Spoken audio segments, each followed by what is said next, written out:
Todavía no estamos, ¿o sí? Ricardo.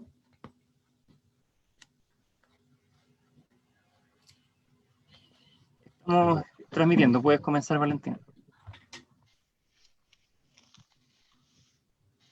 Hola a todas, todos, todes, muy buenas tardes. Bienvenidos a la primera sesión del proceso Antumapu Constituyente, Construyendo desde la Comunidad. Hoy viernes nos encontramos con el señor Fernando Atria, académico de la Universidad de Chile. Conversaremos sobre cuáles son las bases que debemos saber del proceso constituyente que se avecina en el contexto de la Facultad de Agronomía de Campus Sur de la Universidad de Chile. A continuación, pasaré la palabra al decano para que nos dé unas palabras de bienvenida. Los invitamos a conectarse a través de Facebook Live. Todos sus comentarios, preguntas, los estaremos viendo a través de este medio. Señor decano, adelante, buenas tardes. Muchas gracias, Valentina. Don Fernando Atria, ¿cómo está usted? Muy buenos días. Primero quiero agradecerle inmensamente su generosidad de cedernos un espacio que sabemos lo tiene muy ocupado en estos días. Todos saben que don Fernando Atria es un abogado profesor de la Facultad de Derecho de la Universidad de Chile y que ha tenido una muy activa participación en el proceso constituyente. Todos los hemos escuchado sus participaciones y sus opiniones. Esta reunión es especial y debo decir de que esta reunión fue organizada, motivada, nació de una motivación de los estudiantes de nuestra facultad, que sintieron la necesidad de participar un poco más activamente del proceso constituyente. Entonces, vamos a tener en el futuro muchas reuniones, varias reuniones sobre este tema, en que profesores de la universidad, profesores de la facultad, vamos a ir tomando algunos de los temas, sobre todo cómo la nueva constitución afecta al área agronómica, al área agrícola, al nivel de vida de las personas que viven del agro, de manera de que esperamos que sea una serie de reuniones bastante interesantes. Los mismos estudiantes me dijeron si no era posible que nosotros pudiéramos conseguir la presencia de don Fernando Atria para que nos diera un punto de partida en esto, ¿ya? Ninguno de nosotros es un experto en esto y de manera de que así se lo solicité a don Fernando y le dije que los estudiantes estaban reclamando su presencia y él muy gustoso, casi inmediatamente respondió que sí, y aquí lo tenemos. De manera que muchas gracias por su presencia. Eso es todo lo que digo de introducción. Gracias. Tu micrófono, Valentina. Me sumo a las palabras del señor decano, muchas gracias. Señor Atria, es un gusto tenerlo hoy. Gracias por darnos un espacio dentro de su agenda para conversar de estos elementos que son claves para comprender el proceso que se avecina. Mi nombre es Valentina Cabrera, soy representante de la Comisión Constituyente que se formó en la carrera de Ingeniería en Recursos Naturales Renovables. Como bien decía el señor decano, este proceso fue impulsado por los estudiantes desde la necesidad de juntarnos como comunidad y participar activamente dentro del proceso que se va a generar, que ya empezó, hacia las reflexiones en torno a la nueva Carta Magna que tendremos como país. Primero que todo, mencionar que este proceso Antumapu Constituyente busca hacer un proceso que tenga continuidad durante el tiempo, y ya sea a través de mesas de trabajo, charlas como esta, foros y diversas actividades de forma triestamental, poder conversar y reflexionar, construyendo un aprendizaje activo en torno a de qué forma, como Facultad de Agronomía, podemos aportar a las reflexiones del proceso constituyente que vienen a continuación. Sumamente importante desde nuestra área profesional considerar que los problemas no tienen soluciones simples, son soluciones complejas, vinculadas, y en donde la noción de territorio y de articulación de diversas esferas es una de las claves que tenemos como área para comprender los procesos de cambio que están ocurriendo a futuro. Es una gran oportunidad para nosotros impulsar este proceso, ya sea para generar cohesión universitaria, cohesión entre la comunidad Tumapu, como también aportar de forma sustancial y activa en las discusiones de las cuales queremos y necesitamos ser partícipes. A continuación le doy la palabra al señor Atria. Estemos muy emocionados, emocionadas y emocionades por su presencia. Nada más que agregar, así que le dejo para que nos cuente las claves de este proceso. Estamos muy emocionados. Muchas gracias. Muchas gracias, Valentina, por esa presentación. Quiero, por cierto, agradecer a los estudiantes de la Facultad de Ciencias Agronómicas la invitación y la solicitud que el decano me transmitió y que viniera a conversar con ustedes. Quiero, por cierto, agradecerle al decano también la invitación. Yo, cuando él me la hizo llegar, me la comunicó. Yo, por cierto, tratándose de una facultad y de estudiantes de la Universidad de Chile, no podría yo no haber accedido con la mayor agilidad posible, y aquí estamos. Así que quiero agradecer a los estudiantes y al decano la invitación. De hecho, creo, a propósito de lo que decía Valentina, creo que este proceso constituyente que viene es un proceso que va a significar un grado de discusión pública sobre los términos de nuestra vida en común, en general,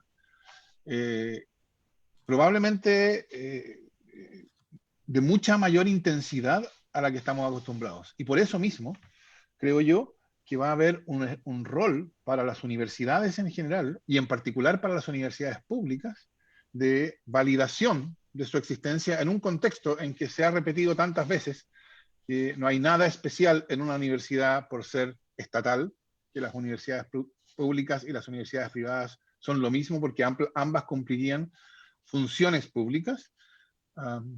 Pero claro, hay una diferencia fundamental entre universidades que están jurídicamente sujetas a la decisión de alguien que es el dueño, y universidades que no tienen dueño, como las universidades estatales.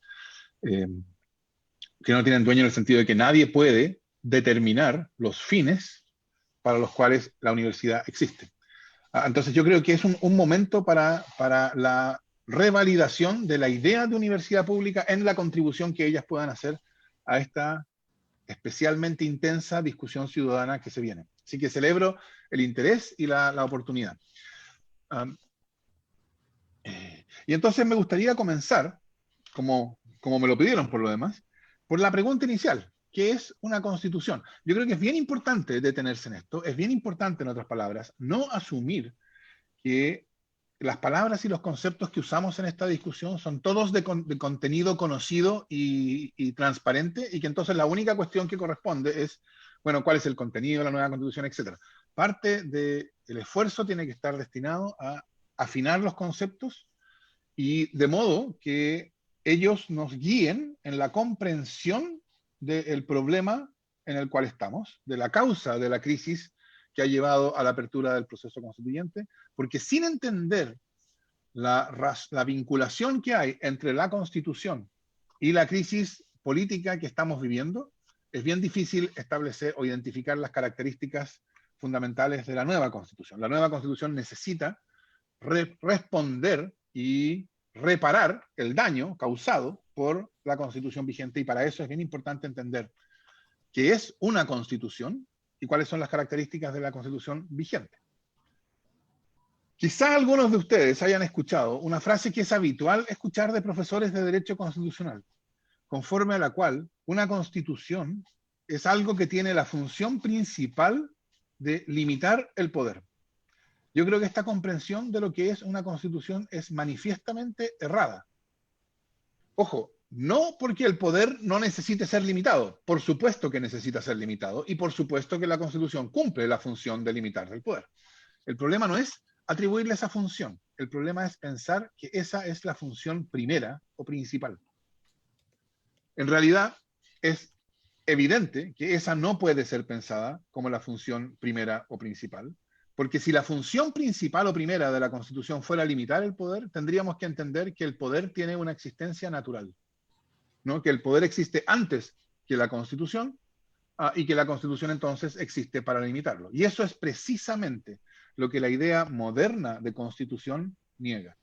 La idea moderna de constitución nace con la idea de que los términos de la política, los términos de la vida en común, la manera de organización del poder, las formas institucionales del poder político, nada de eso es natural. Nada de eso nos viene dado. No es parte ni de la tradición ni de la naturaleza, porque ni la tradición ni la naturaleza, esta es la idea moderna por excelencia, ni la tradición ni la naturaleza tienen normatividad respecto de nosotros, nos imponen directamente deberes.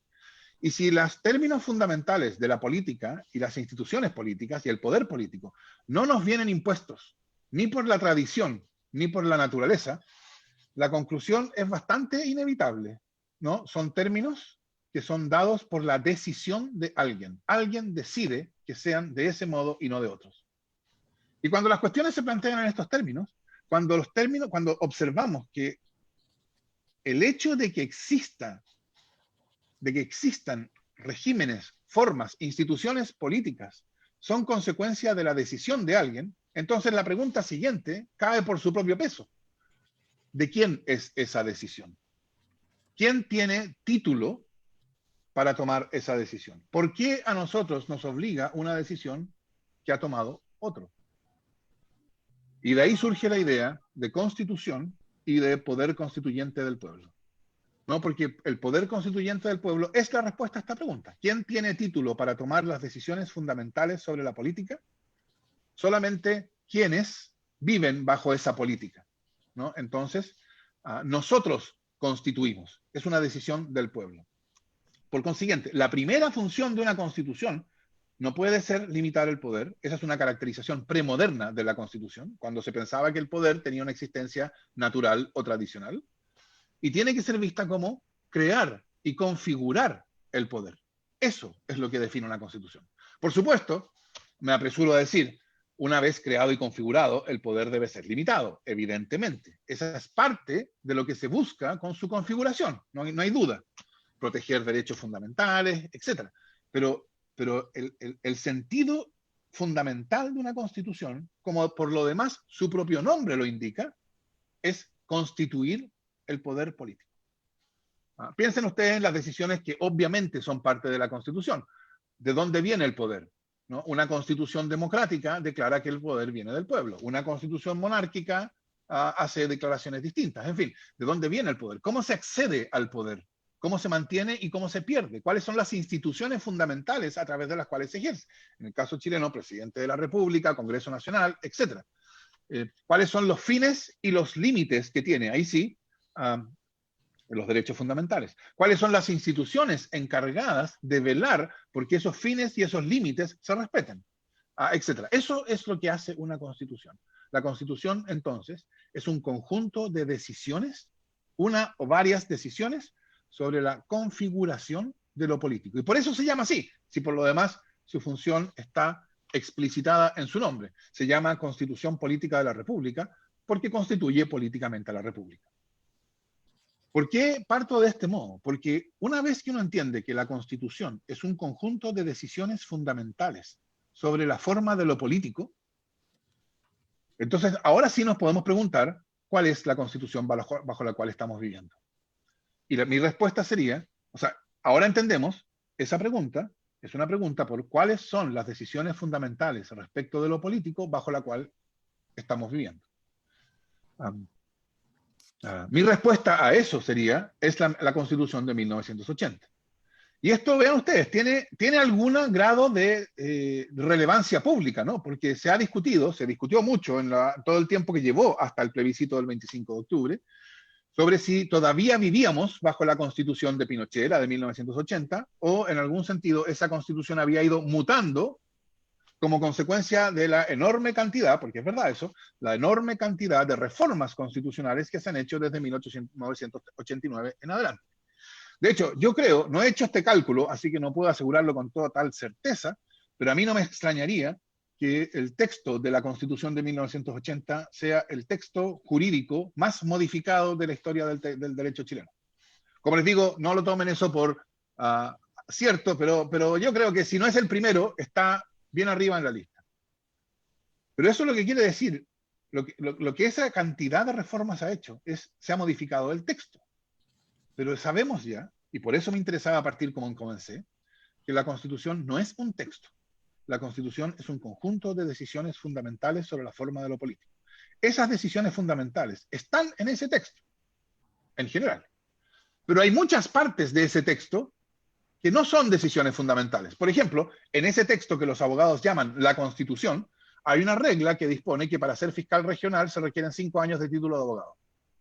Evidentemente, eso no es una decisión fundamental, en el sentido de que podría ser derogada esa regla, o podría cambiarse a 6 años, o bajarse a 3 años, y no diríamos que las decisiones fundamentales sobre la forma de lo político han cambiado. O sea, eso es una reforma constitucional, una modificación del texto que jurídicamente se llama Constitución, sin que haya modificación de las decisiones fundamentales que definen la forma de lo político. Porque la Constitución es solo esto segundo. Entonces, no todo lo que los abogados llaman el texto constitucional es la Constitución.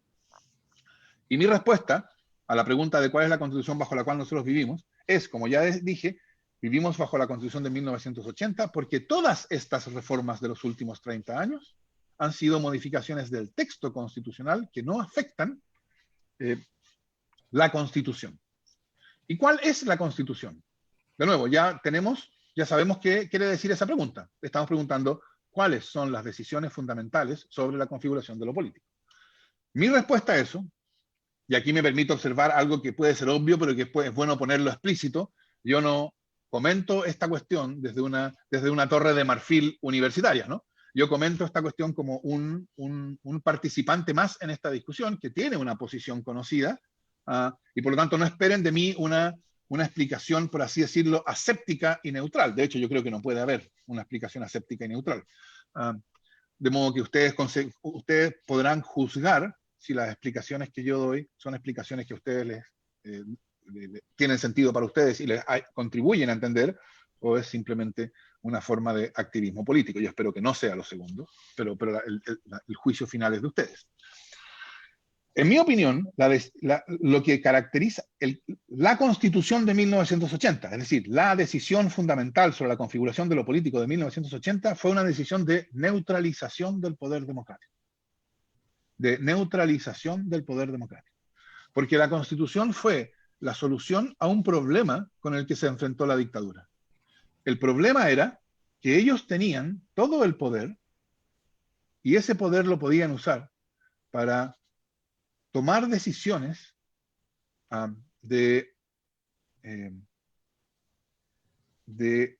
que alteraban, por así decirlo, el desarrollo chileno, el curso que había seguido la historia chilena prácticamente en 180 grados, ¿no? Es en lo que yo llamaría el modelo neoliberal. Usaron el poder total que tenían para implantar el modelo neoliberal sin preguntarle a nadie, haciendo cosas que en condiciones de política democrática habrían sido extraordinariamente difíciles. Pero su problema era cómo asegurar que esas reformas, esas transformaciones hechas mientras ellas tenían todo el poder, sobrevivirían al momento en que perdieran el poder. Porque la dictadura se sabía transitoria, sabía que después de la dictadura iba a venir la democracia. Y sabían también que los partidarios de la dictadura, en términos de poder democráticamente generado, no iban a estar en el poder por mucho tiempo, como efectivamente fue. Por 20 años estuvieron fuera de las posiciones de poder. En el sentido de perdieron todas las elecciones. ¿Cómo usar el poder que ellos tenían, el poder total que ellos tenían, para determinar cómo iban a hacer las cosas, no en ese momento, sino cuando ya no tuvieran el poder? Y la respuesta, ¿cómo hacer, en otras palabras, para que no pasara en Chile lo que en esos mismos momentos estaba pasando en España? En España, después de una dictadura que había durado varias décadas, que se jactaba de haber dejado todo atado y bien atado, poco después de la muerte del dictador, hubo un acuerdo político que llevó a algo parecido a una asamblea constituyente, una nueva constitución, y el andamiaje institucional que se había construido para dejar todo atado y bien atado, no quedó nada. Ese era el problema. Y entonces la decisión fue, vamos a darle a la política democrática una constitución, porque como una constitución es una decisión de configuración de la política, quien puede dar la constitución puede configurar la política, y quien puede configurar la política puede caracterizar el tipo de cosas que esa política puede hacer y no puede hacer. Y eso es exactamente lo que hicieron con la Constitución de 1980. Diseñar una forma política que tuviera forma democrática, en el sentido de que el presidente de la República fuera elegido por sufragio universal, que el Congreso también, aunque parte importante del Senado por 15 años no era elegido democráticamente, pero saltémonos eso por ahora. Pero en el fondo esta será una constitución que reclama descansar en el principio democrático, pero que configurará un poder que no puede tomar ninguna decisión transformadora. Y de ese modo, una de las cosas que no podrá transformar será el propio modelo neoliberal. Y ese es el modo en que la dictadura pretendió usar el poder que ellos tenían en 1980 para determinar cómo iban a ser las cosas después de 1990. El hecho de que se resalta mucho, ¿no?, de que la transición chilena, a diferencia de la mayoría de las transiciones de dictadura a la democracia, haya sido en los términos de la constitución de la dictadura, quiere decir que la democracia aceptó en los hechos asumir una configuración institucional dada por la dictadura, y de ese modo aceptó que que el poder democrático era un poder que estaba incapacitado para tomar decisiones transformadoras.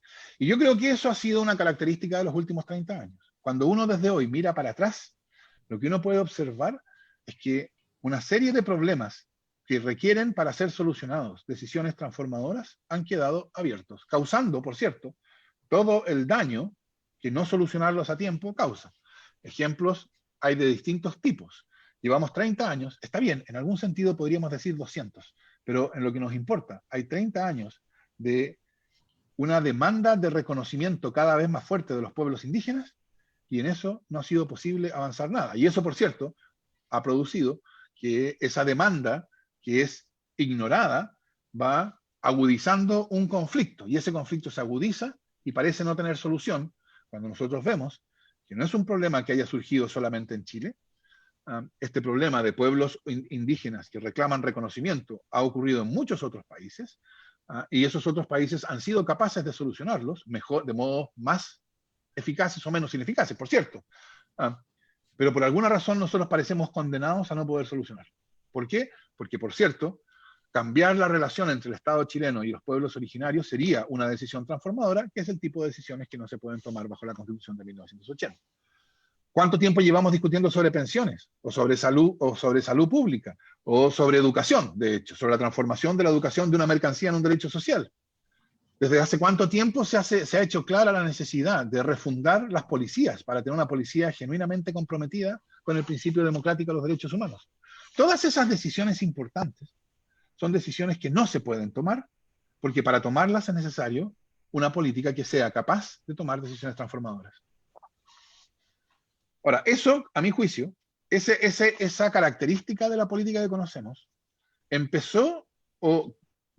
fue impugnada o empezó a ser impugnada desde el momento en que surgió desde la sociedad una demanda de transformación suficientemente considerable. Aunque, por cierto, ustedes saben, la ubicación de las fechas es hasta cierto punto una cuestión arbitraria. Yo fijo ese momento en el año 2006, cuando irrumpe el movimiento secundario que la prensa llamó Pingüino. Lo cual además es interesante porque muestra que los secundarios están en el principio y en el fin de la crisis de la constitucional. Lo que surgió en 2006 fue un movimiento social cuya demanda fundamental, a lo mejor ustedes recuerdan, era la derogación de la LOCE, la Ley Orgánica Constitucional de Enseñanza, que contenía, por cierto, las características fundamentales de un modelo de mercado para la educación. Ahí había, entonces, un aspecto central del modelo neoliberal que estaba siendo directamente impugnado. Y esa impugnación falló, en el sentido de que no logró transformar el modelo neoliberal porque la política no estaba en condiciones de hacerlo. Y entonces, el 2006 y el 2008, movimiento secundario, 2011, movimiento estudiantil, antes del movimiento estudiantil, el 2011, recuerdan ustedes, Hidro Aysén, después del 2011, revueltas locales en Aysén, Freirina, etc. Después de eso, el movimiento No Más AFP, después de eso, el Mayo Feminista. Es decir, en los últimos 15 años hemos podido observar que han surgido cada vez con más fuerza demandas sociales de transformación, y la política institucional se ha mostrado cada vez más evidentemente incapaz de realizarlas con eficacia.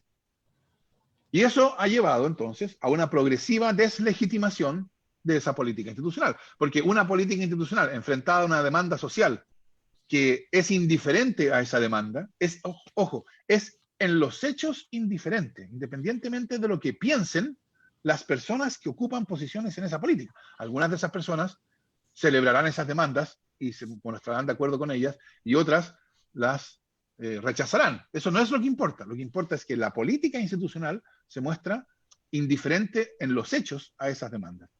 Entonces, una política institucional que se muestra indiferente a demandas sociales planteadas con tal persistencia y con creciente relevancia, entonces es una política que llama a que los ciudadanos y ciudadanas se pregunten, bueno, si la política no está atenta a las demandas que surgen de la sociedad, ¿a qué sí está atenta? Y yo creo que la respuesta que los ciudadanos han dado cada vez más es la política sí está atenta a los requerimientos del poder económico, porque ahí sí reacciona con agilidad.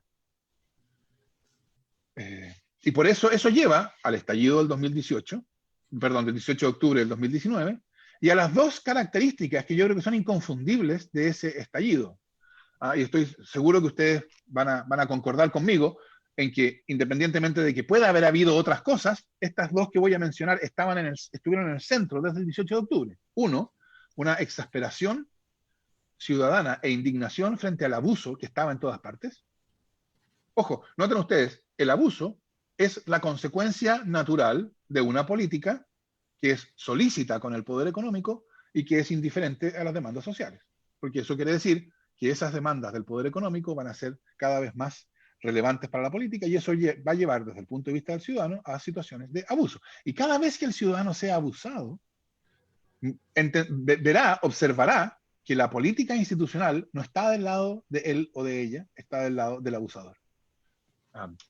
Y eso va desde el sistema de AFP hasta las clases de ética. O sea, a través de todo un rango de significación social que es inconfundible. Entonces, la primera cuestión que irrumpió el 18 de octubre fue el abuso, y la segunda fue una dimensión que algunos han llamado con acierto destituyente, ¿no? Impugnadora de todos los poderes institucionales. Era una manifestación que no tenía articulación política, en el sentido de que no había partidos políticos que aclararan por ella, que no hablaba a la institucionalidad exigiéndole cosas, porque ya había desesperado de la institucionalidad, ya sabía que la institucionalidad no podía responder. Y entonces que simplemente fue un estallido de, digámoslo así, de negatividad. No a esto, no a la Constitución, no al modelo neoliberal, no más AFP, no al abuso, no a los políticos de siempre, etc. Y eso fue tan fuerte esa irrupción del pueblo, que menos de un mes había transcurrido desde el momento en que eso ocurrió, 18 de octubre, cuando el 15 de noviembre se abren las posibilidades constituyentes que habían estado cerradas por 30 años.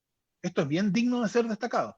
El plebiscito constituyente que iba a ser en abril y que terminó siendo en octubre, se fijó el 15 de noviembre, pero fue un plebiscito que había sido imposible por 30 años, cuando 3 o 4 años antes, durante el gobierno de Michelle Bachelet, surgió la idea de hacer un plebiscito constituyente.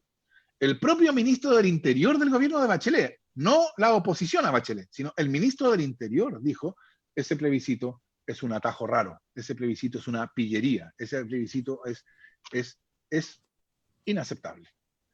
¿Por qué se hizo tan posible, tan fácilmente? ¿Por qué fue tan fácil que se acordara un plebiscito y después una decisión en una convención constitucional, que en el fondo es una asamblea constituyente, que va a ser una decisión desde cero, desde hoja en blanco, con lo cual, por supuesto, los términos cambian considerablemente respecto a todas las reformas anteriores? Bueno, porque lo que yo creo que ocurrió es que el 18 de octubre, esa irrupción fue en los hechos un desahucio por el pueblo de la Constitución de 1980.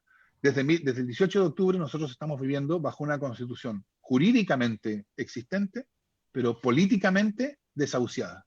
Y ese desahucio, que ocurrió el 18 de octubre del 2019, recibió, por así decirlo, una suerte de certificación. Yo le atribuyo en este sentido al plebiscito del 25 de octubre una función, por así decirlo, notarial, ¿no? El 25 de octubre de este año queda certificado el desahucio de la Constitución que había ocurrido el 18 de octubre, y por eso entonces eso abre un proceso constituyente que nos ha de dar una nueva Constitución, es decir, una nueva configuración de lo político. Y me gustaría terminar mostrando por qué creo yo que es tan importante entender que es una constitución y no aceptar esta explicación premoderna, como les decía, que dan algunos profesores, porque eso nos muestra qué es lo que necesita satisfacer la nueva constitución para ser exitosa. La consecuencia de la constitución vigente ha sido este largo proceso de deslegitimación que tiene, por lo menos, como les decía, 15 años de desarrollo. Eso quiere decir que las instituciones políticas están hoy día en una condición extraordinariamente precaria, porque 15 años de una crisis de legitimidad que se desarrolla quiere decir que nosotros estamos hoy día en un momento extraordinariamente avanzado de eso. La nueva constitución necesita relegitimar la política institucional. Pero relegitimar la política institucional, por cierto, no es simplemente decir la política institucional queda relegitimada, por cierto. Relegitimar la política institucional quiere decir configurar una política institucional que corrija o que esté a salvo de los defectos de la política institucional bajo la Constitución de 1980. ¿Y cuáles son ese? Es la neutralización. La incapacidad de responder con eficacia a las necesidades y demandas sociales.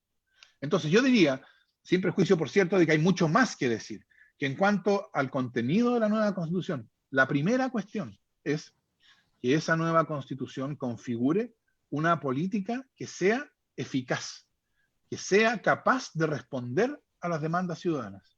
Y de ese modo, que sea vista por la ciudadanía como su poder. Hoy día eso no es así. Hoy día la ciudadanía no ve a la política institucional como su poder. Lo ve, de hecho, como algo que le niega su poder. Si me permiten, yo creo que esa es una cuestión que quedó extraordinariamente clara después de las marchas de No Más AFP. Lo que quedó claro después de esas marchas, millones de personas marchando por las calles de Chile, o cientos de miles de personas marchando por las calles de Chile contra las AFP, bajo un gobierno socialista, y eso no tuvo ninguna consecuencia institucional. Eso, yo creo que los ciudadanos y ciudadanas entendieron después de eso, es que la cuestión de si en Chile seguirá habiendo AFP es una cuestión que no le corresponde a los ciudadanos y ciudadanas decidir. No es una decisión del pueblo. Es una decisión que ya está tomada y que en algún sentido nos vincula. ¿Nos vincula por qué? Porque la tomó Pinochet y José Piñera a principios de los 80 y no hay posibilidad de cambiarla. Es decir, la política institucional no aparece ante el ciudadano como la manera en que se puede realizar esta demanda de No Más AFP. Eso es lo que yo creo que la nueva Constitución necesita cambiar. Eso supone dos cosas.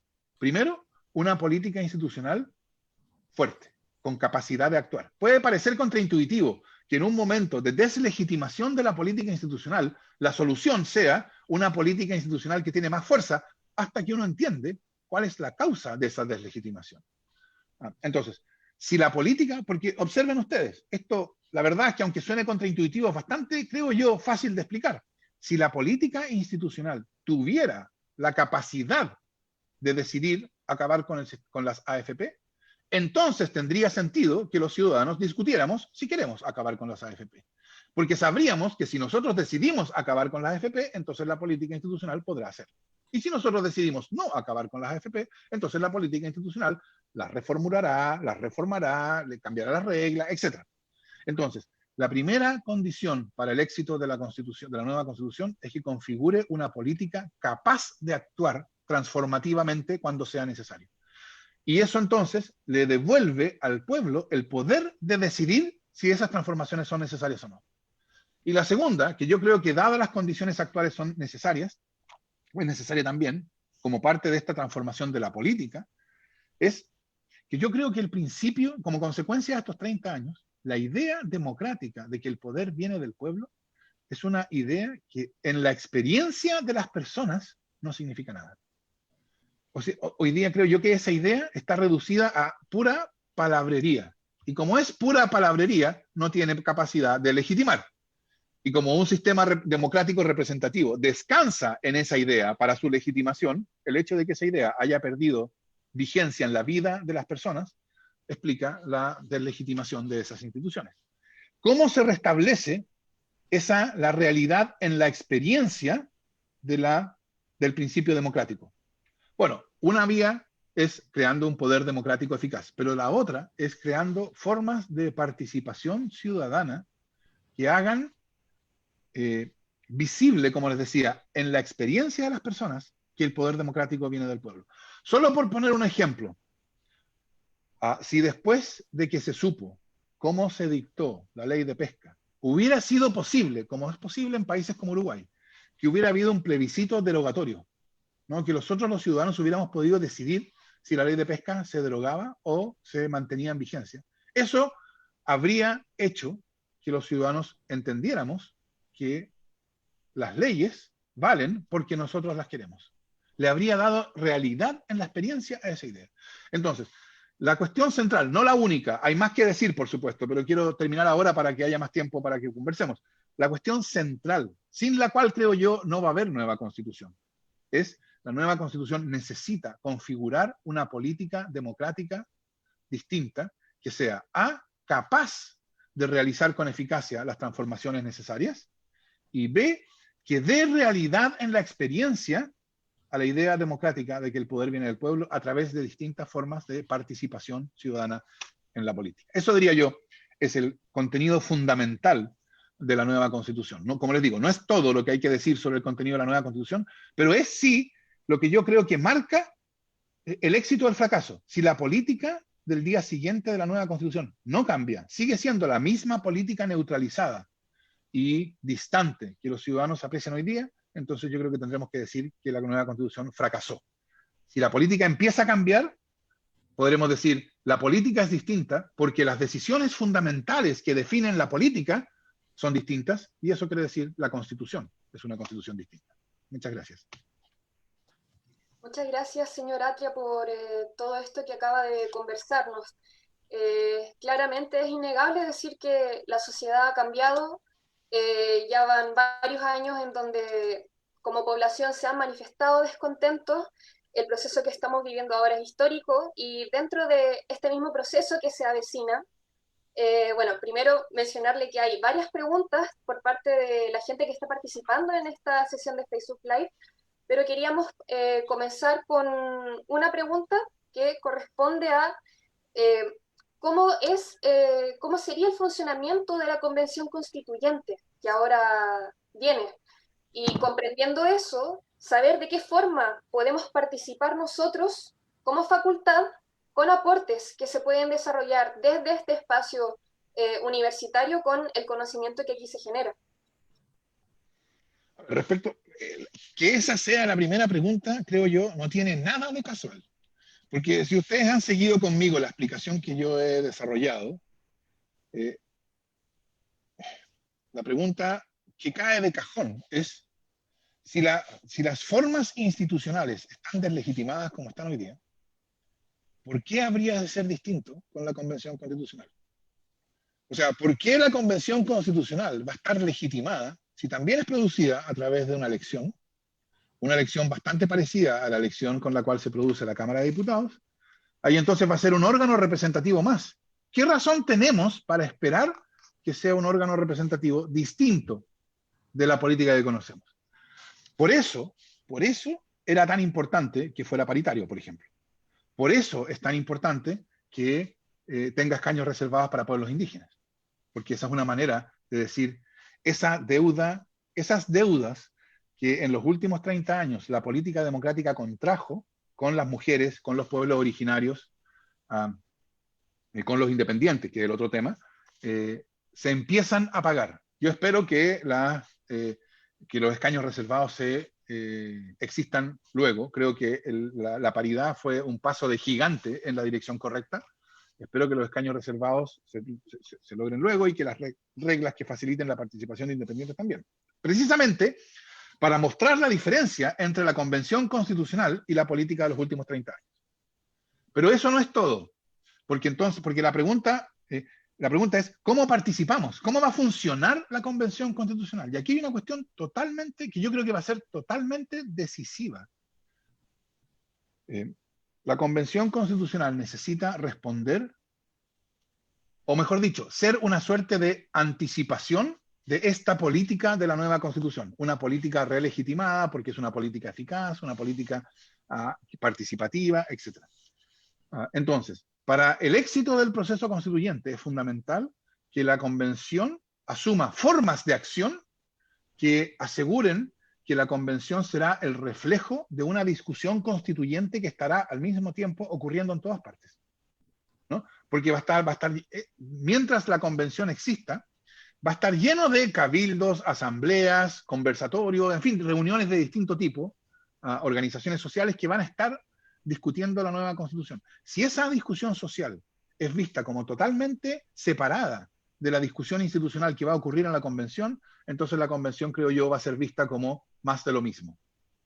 Si la Convención, dado el modo en que actúa, que, por ejemplo, que los convencionales rindan cuenta en sus distritos, que reciba en audiencia a las organizaciones sociales, probablemente que la convención misma salga a los territorios a hablar de la nueva Constitución, de modo de producir una conversación entre la discusión que ocurre en la convención y la discusión social que va a estar habiendo, entonces eso va a mostrarse como una forma institucional distinta de la que conocemos y que entonces va a poder darnos la nueva Constitución. Así que no hay una respuesta a cómo va a funcionar, porque eso depende de cómo es el reglamento que se aprobará por la propia convención, etc. No puedo responder esa pregunta, pero sí puedo responder la pregunta de que mucho se juega en precisamente cómo la convención funcione. Y parte de lo que yo esperaría que fuera esta discusión que va a ocurrir es la discusión que debería ocurrir en las facultades universitarias entre estudiantes, profesores, en sus distintas esferas de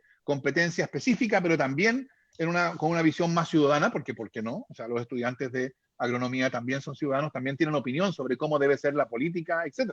No tienen por qué opinar solamente respecto de cuestiones que se vinculan al agro, aunque por cierto, esas cuestiones llevan el peso de su mayor preocupación y experticia sobre eso. Así que yo esperaría que como parte de esa enorme discusión ciudadana que va a ocurrir, las universidades en general, y en particular las universidades estatales, y más en particular la Universidad de Chile, cumplan una función bien importante de faro de la nación, aunque eso suena por supuesto un poco pretencioso, pero sí de empujar la discusión en la dirección de una constitución más democrática, más participativa, etc. Don Fernando, una de las preguntas que también... Te escucho. ¿Me escucha ahora? ¿Aló? Espéreme.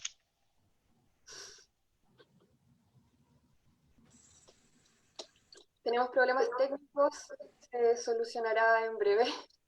Cosas que pasan con los espacios virtuales. ¿Ahí sí? ¿Ahí sí? Ahí sí. Genial. Tenemos una consulta dentro de las preguntas que han surgido, que han sido varias. ¿De qué forma podríamos controlar o hacerle frente de alguna manera a la influencia que puede tener la corrupción en este proceso constituyente, vinculándolo claramente con la legitimidad, que era uno de los elementos que se conversó anteriormente? Yo creo que la cuestión es importante encontrar el lugar constitucional para la corrupción. O sea, ¿dónde aparece la corrupción? ¿Por qué la corrupción aparece? Y yo creo que desde un punto de vista constitucional, porque por cierto hay un punto de vista legal en que los actos de corrupción son actos ilícitos, hay un punto de vista moral en que los actos de corrupción son reprochables, todo eso es adicional a lo que voy a decir, no lo niega. Pero desde el punto de vista constitucional, la corrupción es una demostración más de la incapacitación del poder político. Porque el poder económico, la corrupción es compra por el poder económico de poder político, ¿no? O sea, eso es el poder económico buscando formas de transformarse en poder político. Y la forma más obvia es comprándolo. La idea de la corrupción, o sea, que la corrupción sea ilícita, quiere decir el poder político no está a la venta. Esa compra de poder político por el poder económico es ilícita. Pero que las cosas sean ilícitas no quiere decir que no vayan a pasar. Porque vivimos en un mundo que es, bueno, como es. Entonces, para evitar ser comprada, la política necesita ir en contra de lo que busca el poder económico. Es decir, necesita poder enfrentarse al poder económico. Y yo creo que una de las características de la política de los últimos 30 años es que la política no puede enfrentarse al poder económico. No tiene fuerza para enfrentarse al poder económico. Entonces, por ejemplo, no puede proteger a los ciudadanos del abuso. Y por eso los ciudadanos reclaman contra el abuso que está en todas partes. Pero otra de las cosas que no puede hacer, no puede impedir ser comprada. Y entonces por eso hay esta preocupación por la corrupción. Ahora, ¿cómo evitar que, si la política no puede impedir ser comprada, cómo evitar que la convención sea comprada? Y yo diría que estamos en un momento en que es posible, a través de la acción política ciudadana, lograr cosas que antes no se podían lograr. El mejor ejemplo de eso, bueno, hemos tenido dos ejemplos clarísimos. Uno, de nuevo, el movimiento feminista que logró la paridad. Y dos, bueno, la demanda ciudadana para autorizar el retiro del 10% de los fondos previsionales, que logró vencer todas las trabas, todos los cerrojos institucionales. Y todavía está por verse qué ocurrirá esta segunda vez. Entonces, yo creo que la manera de controlar, no solo la corrupción, sino también la manera de asegurar que la convención va a operar en este modo abierto ante la ciudadanía, es mediante presión ciudadana. O sea, yo esperaría, por ejemplo, yo les dije que yo estaba pensando en cuestiones que dependían del reglamento en cuanto al modo de operación de la convención, ¿no? La rendición de cuentas de los convencionales, audiencias para las organizaciones sociales, la convención saliendo a los territorios, etc. Pero hay toda una dimensión ciudadana que no depende del reglamento y que funciona más bien en la lógica con la cual se logró el primer 10%, que es la ciudadanía exigiendo que la convención sea una convención que habla con ella. ¿Cómo se hace eso? Bueno, por supuesto, mientras más articulación y autoorganización ciudadana haya, mejor. Entonces, si las asambleas y cabildos locales logran articularse de modo de poder hacer las veces de interlocutor de la convención, bueno, ahí va a haber un poder contralor que puede ser significativo, ¿no? Yo creo que ahí hay un espacio muy grande para la autoorganización ciudadana, porque yo pensaría, en términos políticos, si me permiten ponerlo así, el principio fundamental es nadie regala nada, ¿no? Entonces las cosas no ocurren porque uno hace un buen argumento, y entonces quienes se oponían a ella dicen, oh, sí, en realidad el argumento me convenció. No es así, ¿no? La política funciona en términos de, bueno, de acción política, de presión política. Una presión política que, por cierto, las fuerzas vinculadas a los últimos 30 años califican de funa, o ellos dicen es la calle. La política tiene que estar inmunizada de la calle, dicen eso. Pero eso es precisamente, creo yo, una demostración más de cómo esos 30 años han distorsionado nuestra comprensión de la política democrática. Señor decano, me imagino que usted también debe tener preguntas, inquietudes o reflexiones, dado todo lo que hemos conversado en esta sesión. Quería invitarlo quizás a comunicar alguna idea o algún planteamiento que le haya surgido en este espacio. Bueno, la verdad es que no estaba yo con ninguna intención de participar más que de escuchar, y digamos, la intención era de que preguntaran ustedes, los estudiantes o las otras personas académicos que están allí.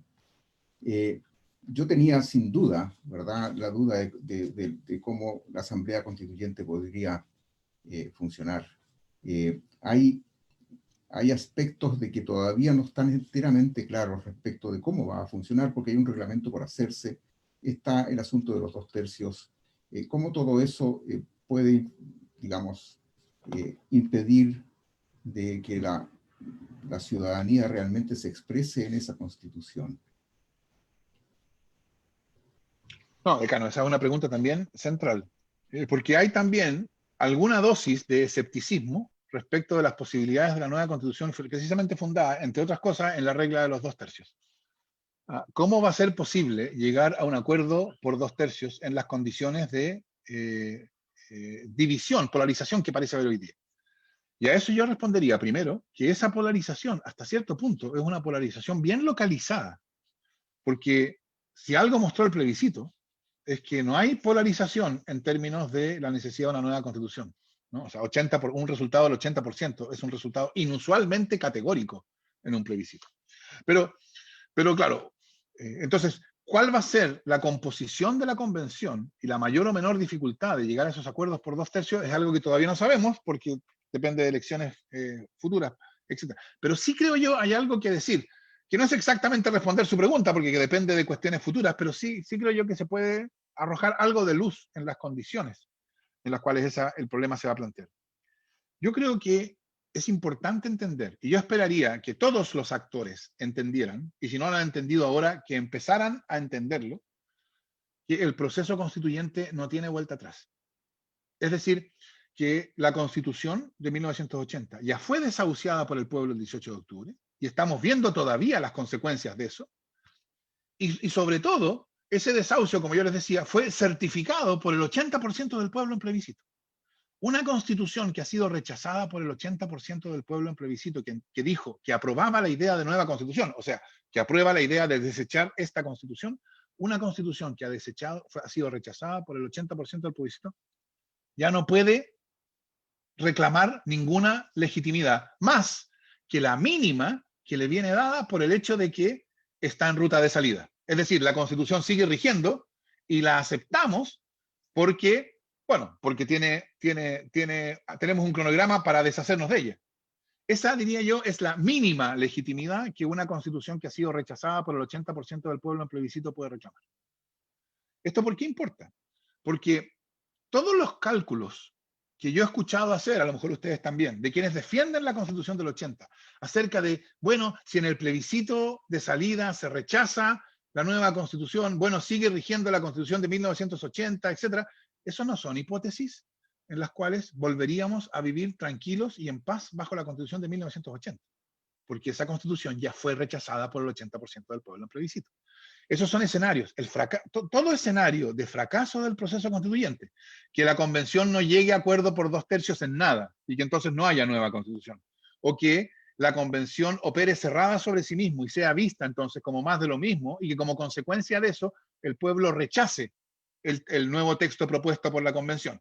Esas son hipótesis de fracaso del proceso constituyente. Es decir, la constitución deja de estar en ruta de salida porque esa ruta de salida queda cortada y quedamos sin solucionar el problema. O sea, yo creo que pensar que eso es una manera de volver al 17 de octubre, cuando este país era un oasis y vivía en tranquilidad, es ilusorio. En ese escenario, los escenarios de fracaso del proceso constituyente son escenarios de que Chile entra en una crisis política larga. No hay que olvidar que la Constitución de 1925 surgió de una crisis que duró casi una década. Entonces, cuando todos los participantes observen que el proceso constituyente en este sentido es un proceso que no tiene retorno, entonces yo creo que las condiciones para la discusión constituyente se van a dar. Porque seguirá habiendo desacuerdo, por cierto, en términos de si tiene que haber Estado subsidiario o Estado social. Vamos a estar en desacuerdo, por cierto. Pero un desacuerdo que se da entre personas que saben que todos tenemos un interés común en que el proceso constituyente sea exitoso, creo yo que es totalmente distinto a la forma en que se nos aparece hoy día o se nos aparecía hasta el 25 de octubre el desacuerdo, porque el desacuerdo era con la intención de que no se abriera el proceso constituyente. Entonces ahí tenía sentido plantearlo del modo antagónico en que se ha planteado hasta ahora. Pero yo creo que a medida que pase el tiempo y se acerque el inicio de la convención, la elección y la convención, va a empezar a hacerse claro que todos tenemos un interés común, un interés en que el proceso constituyente resulte exitoso. Eso no abole nuestras diferencias, por cierto, pero sí crea un contexto en que lo que hoy día parece tan difícil, lograr acuerdos del 2/3, etcétera, se hace más posible, porque vamos a estar participando sabiendo que si no llegamos a esos acuerdos, si no tiene éxito el proceso constituyente, bueno, va a haber una crisis que nos va a perjudicar a todos, en la cual nadie gana. Y ese creo yo es el contexto en el cual se va a dar el proceso constituyente.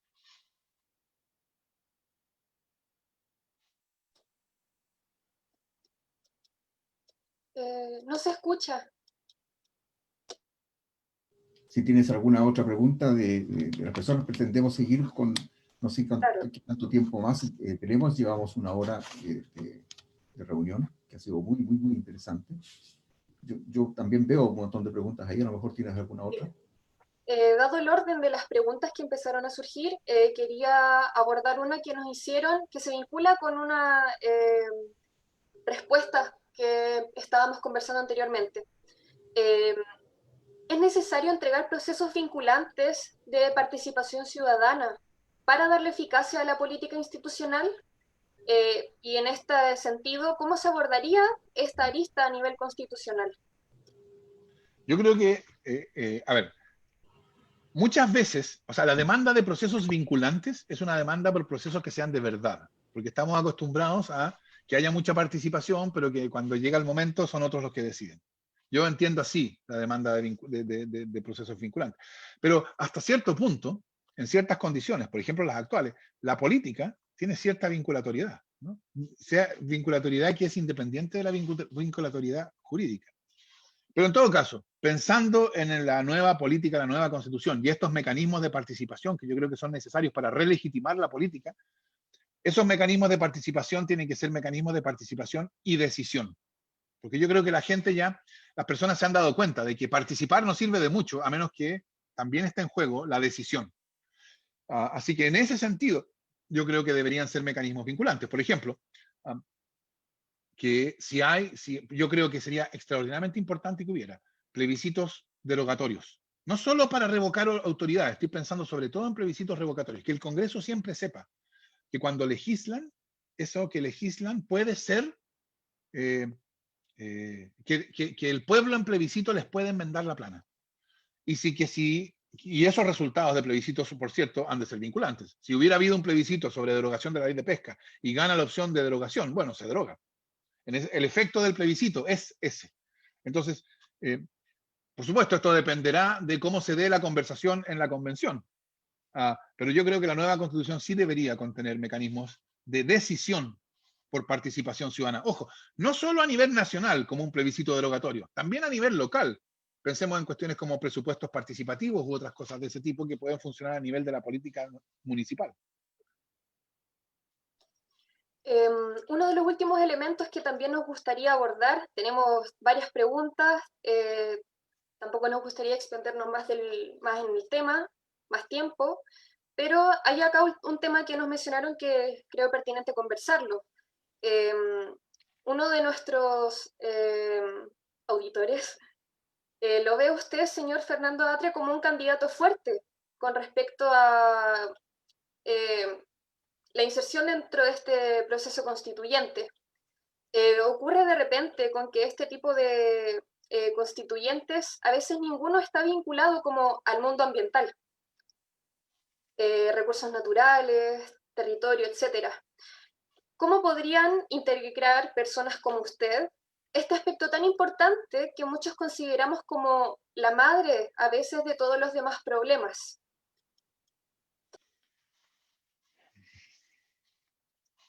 Esa es una buena pregunta porque plantea un problema más general. ¿Cómo los miembros que sean elegidos para la convención representan?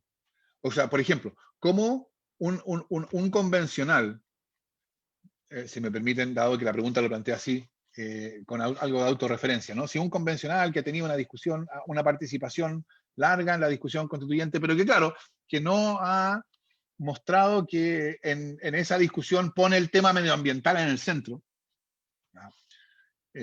podría representar a personas para quienes el tema medioambiental es central.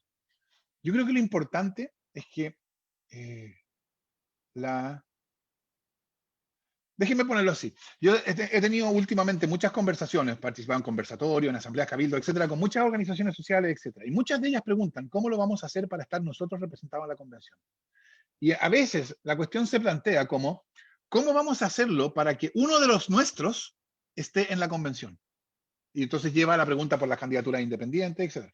Ahora, yo creo que es bastante claro que esa no puede ser la única forma de representación.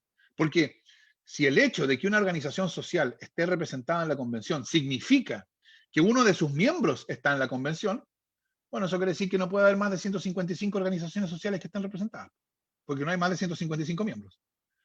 Entonces, tiene que haber formas en que una organización social, por ejemplo, esté representada en la convención, incluso cuando no hay ninguno de sus miembros en la convención. Y yo creo que eso tiene que ser, porque lo que representa es la visión constituyente que cada convencional tiene. Es decir, la manera en que una organización social se ve reflejada en la convención es porque en la convención hay convencionales que defienden su visión constituyente de cómo debe ser la nueva constitución. Entonces, y esa visión constituyente representa o responde, por cierto, a posicionamientos políticos. Hay evidentemente una visión constituyente más, por así decirlo, neoliberal, hay una visión constituyente más socialista o más socialdemócrata, etcétera. Hay distintas maneras y eso es lo que yo espero que durante la discusión que lleva al 11 de abril se vaya haciendo cada vez más transparente. Y claro, entonces, esas visiones constituyentes son hasta cierto punto como una suerte de paquete, porque las ideas tienen sistema, ¿no? Las ideas calzan unas con otras. Entonces, ahí hay espacio, por ejemplo, para que la cuestión medioambiental sea puesta por alguien.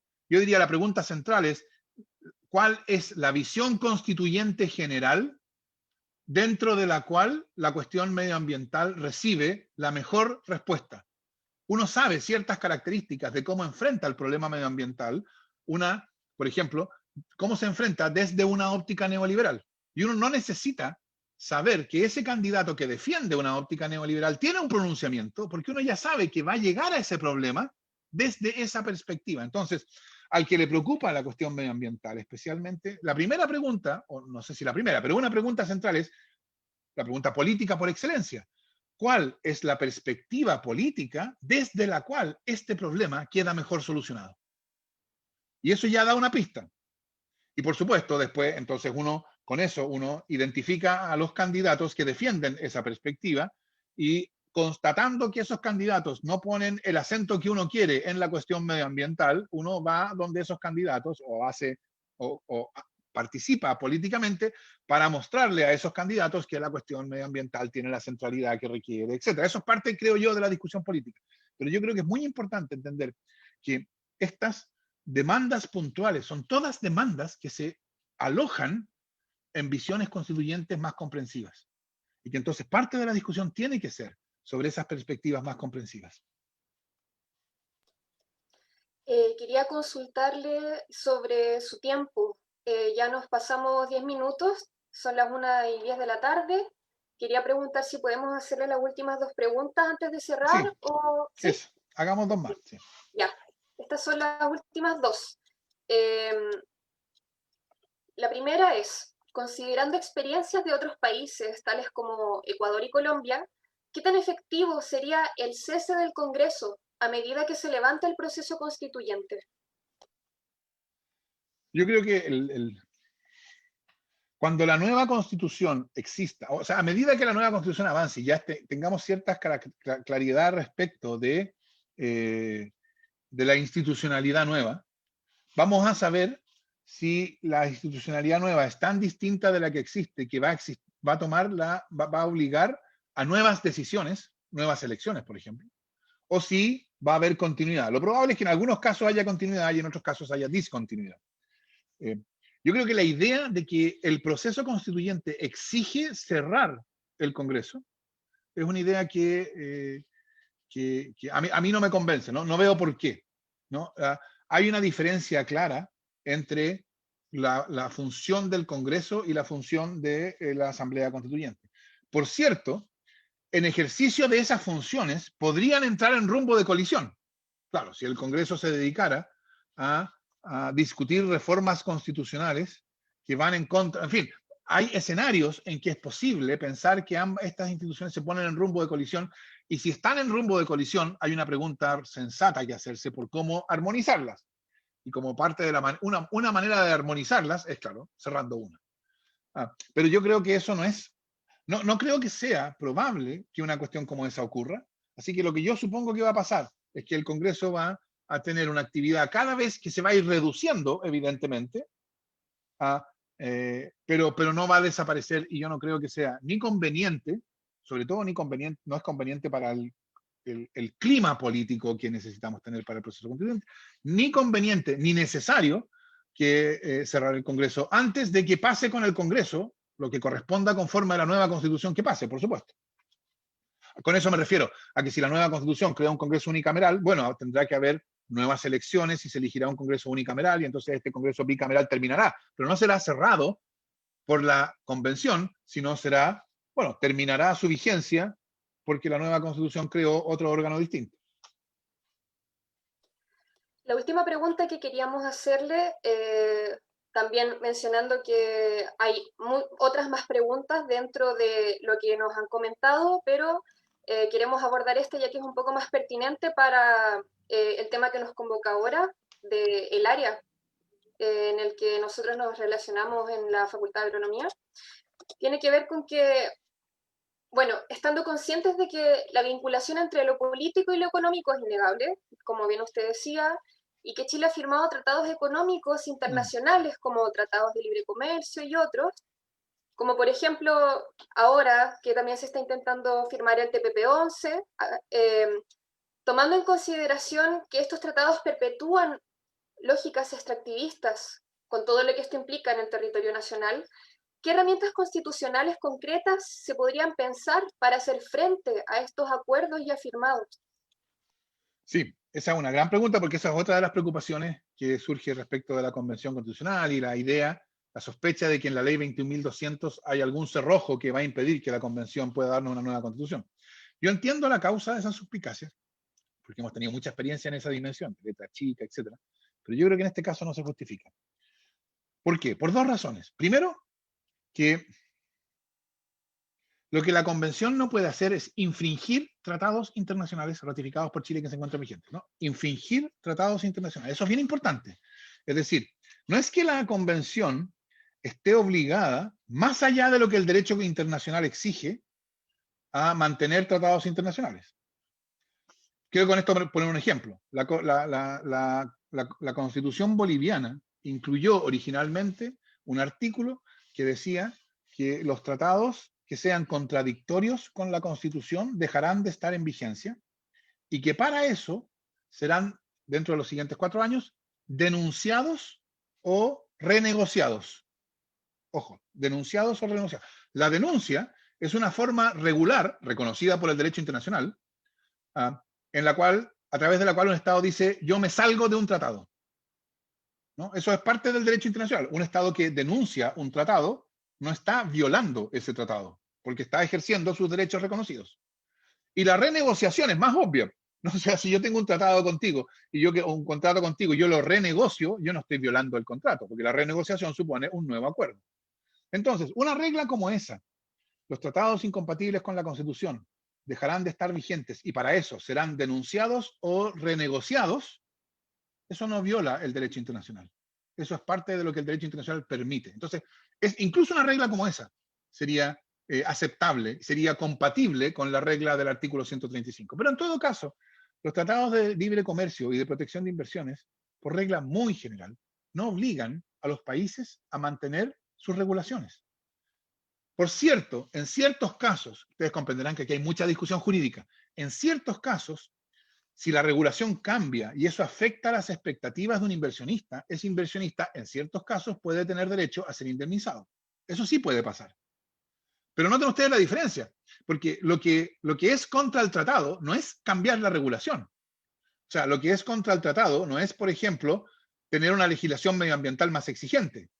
Si eso, en ciertos casos, y enfatizo eso porque no es nada de claro, si eso implica que un inversionista ve afectadas sus expectativas, entonces el inversionista podrá reclamar e irá a un tribunal, demandará a Chile y Chile podrá, en teoría, podría verse visto obligado a indemnizarlo. Pero lo que no va a ocurrir es que el inversionista va a estar en condiciones de decir la convención no puede tomar esa decisión que quiere tomar porque esa decisión viola el tratado. No, la decisión no viola el tratado.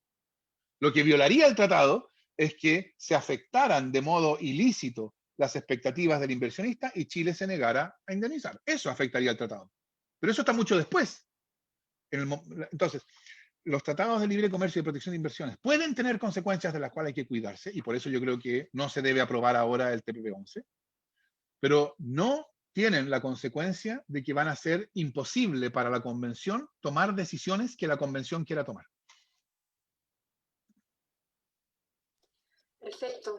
Ha sido Una jornada demasiado interesante. Yo me quedo acá de muchas reflexiones y preguntas que también me habría encantado hacer. Pedir disculpas de antemano también a todos los auditores que enviaron consultas, aportes, reflexiones y no lo hayamos mencionado, pero acá el tiempo nos juega en contra. Eh, Queremos agradecerle, señor Atria, por su presencia en la jornada de hoy. Es un aporte significativo para el proceso que vamos a iniciar acá en Antumapu Constituyente. Hemos tenido la participación de más de 70 personas. Eso es algo que nos tiene muy felices y muy contentos. Y con respecto a los temas que no alcanzamos a tocar, tengo entendido, y bueno, he averiguado también por internet que hay diversos espacios en donde usted también aborda quizá elementos más técnicos o se resuelven dudas respecto al proceso constituyente, especialmente en redes sociales como Instagram. Entonces, invito a buscar este contenido para aquella gente que le hayan quedado preguntas en el tintero asociadas a este tipo de reflexiones.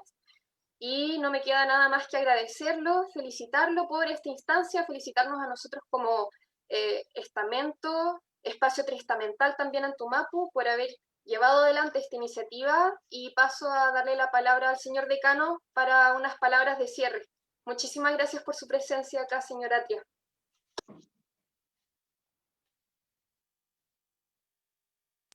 No se escucha.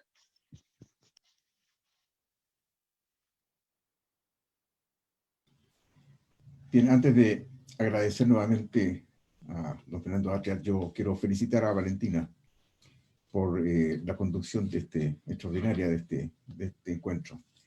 ¿Qué acierto más grande tuvimos en aceptar la propuesta estudiantil de nuestra facultad de abrir una conversación de esta naturaleza? Estoy igualmente tan contento como Valentina que esto realmente está resultando extraordinariamente bien. Sobre todo el acierto de comenzar con don Fernando Atria, que nos ha dado una charla tan informativa. Para nosotros, para él le puede parecer que lo que dijo es muy básico. Para nosotros es extraordinariamente, digamos, importante porque nos ayuda a entender mejor todo el proceso, ¿verdad? Y salir de algunas dudas. Sí, sin duda, muchas gracias, Fernando, por acceder a esta participación y por el ánimo que le das a la discusión, porque nos sentimos, a pesar de que participamos poco, la forma como conduces la charla, nos sentimos participando en todo instante. Quizás sea porque nos interpretan mucho las inquietudes que tenemos, ¿verdad? De manera de que 1.000.000 de gracias. No doy por descartado que lo pudiéramos invitar en una segunda oportunidad durante este proceso. Así que 1.000.000 de gracias. No, muchas gracias, decano. Muchas gracias, Valentina, por esa moderación que, como dice el decano, fue tan acertada. Gracias, decano, por sus palabras. Por cierto, las invitaciones, cuando hay otras unidades de la Universidad de Chile que me invitan a conversar, yo tengo una atención especial por ella, así que, por cierto, voy a estar dispuesto. Claro que vienen momentos de campaña, ya lo mencionaba alguna pregunta, lo cual me permite decir que si alguno de ustedes está registrado en el distrito 10, vean cuáles son los candidatos. Aprovecho de decirles también que como resultado de la experiencia de que muchas preguntas quedaban pendientes, yo publiqué un libro que se llama El proceso constituyente en 138 preguntas y respuestas, que puede serles de utilidad a las personas que queden con preguntas sin responder. Esas preguntas, muchas de ellas son preguntas como esta, que salían de conversaciones como esta, así que puede serles de alguna utilidad. Y en todo caso, quiero agradecer la oportunidad de conversar con ustedes y espero que lo que yo les dije les haya servido para formarse una mejor opinión sobre una opinión más fundada, más reflexiva respecto de lo que viene. Gracias. Muchísimas gracias.